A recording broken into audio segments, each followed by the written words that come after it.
Good morning, guys. This is Mr. Danny.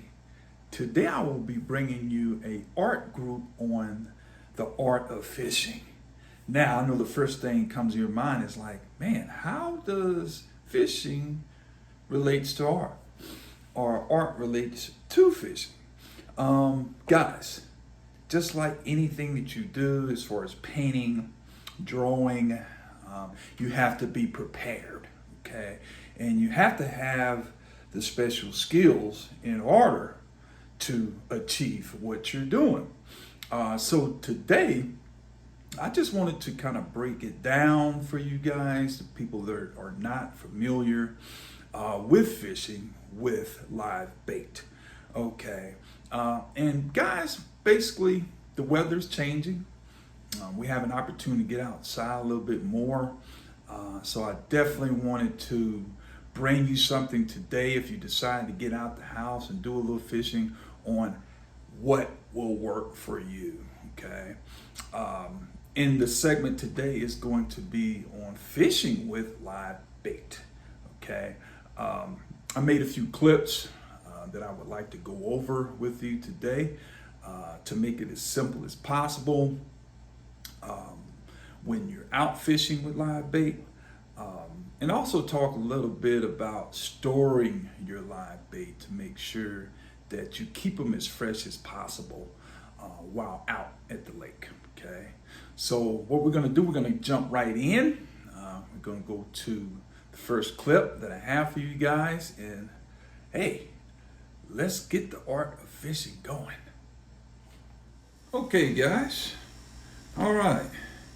The first live bait that I want to talk to you guys today about is called the fathead minnow. Okay.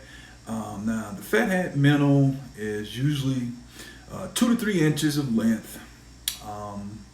Basically, I mean, they can come in different names. I mean, some people call them a tuffy or a blackhead. Usually with the minnow, you definitely can fish for these species of fish. Number one, bass, bluegill, walleye, and crappie.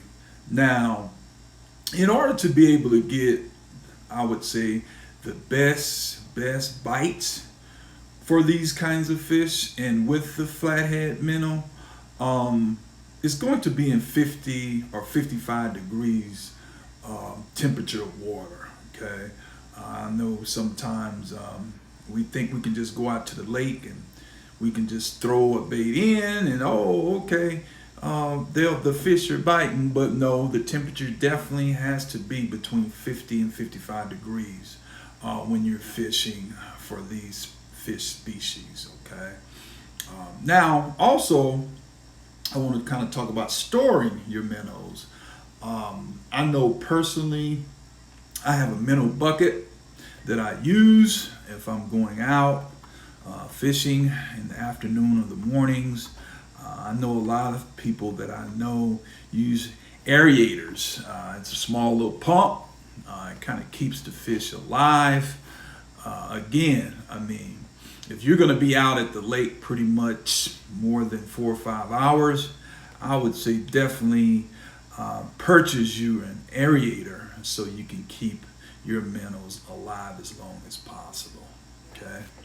Okay, guys, the next live bait that we will be talking about is night crawlers, and I think this is something, if you've ever been fishing before, is one of the most common used live bait that we use here in the U.S. Okay, now when fishing with the worms, you basically can catch numerous of different kinds of fish species.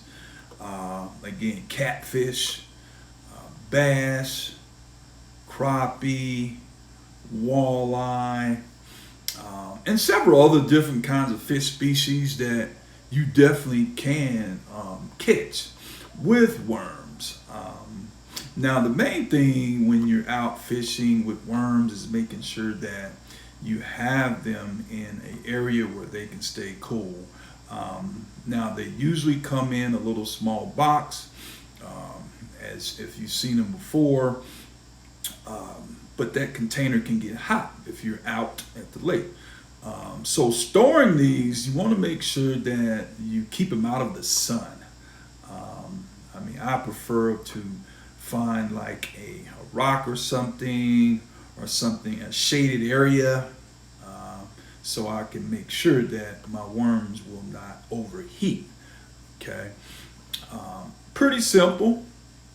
I mean, the main thing is like, and if you want to continue to use your worms for the next fishing trip, what I like to do is just bring them home and actually just put them in the bottom of my refrigerator. Okay, you will be amazed how long earthworms can live. Okay, so that's definitely something that I like to use a lot, especially if I'm fishing for catfish at night. Okay, guys. Now this last live bait that I want to talk about is called leeches. Okay. Now leeches, they also come in a variety of different colors. Some are pure black. Some of them have black spots, and someone can be light brown, as you see in this picture.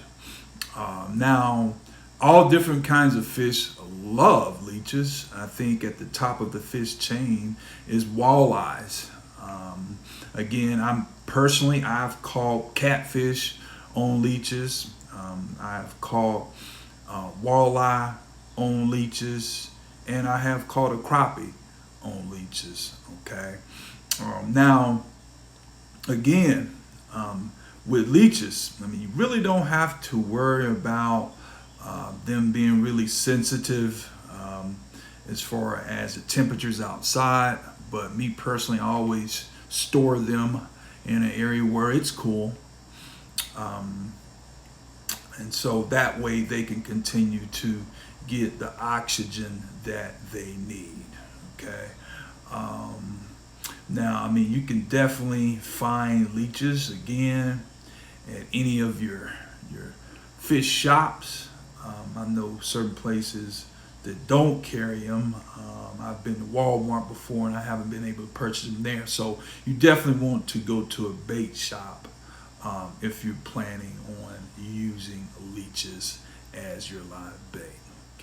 Okay, guys. Hopefully this information kind of gave you what you needed.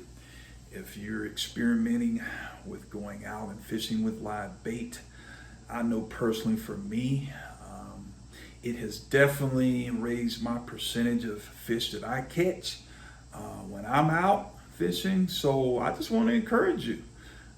If you are planning a fishing trip, try live bait. What can you lose? So with that said, I hope this video helped you guys start planning more if you're trying to go out to the lake and do any fishing, and hope that you have success. Have a good day.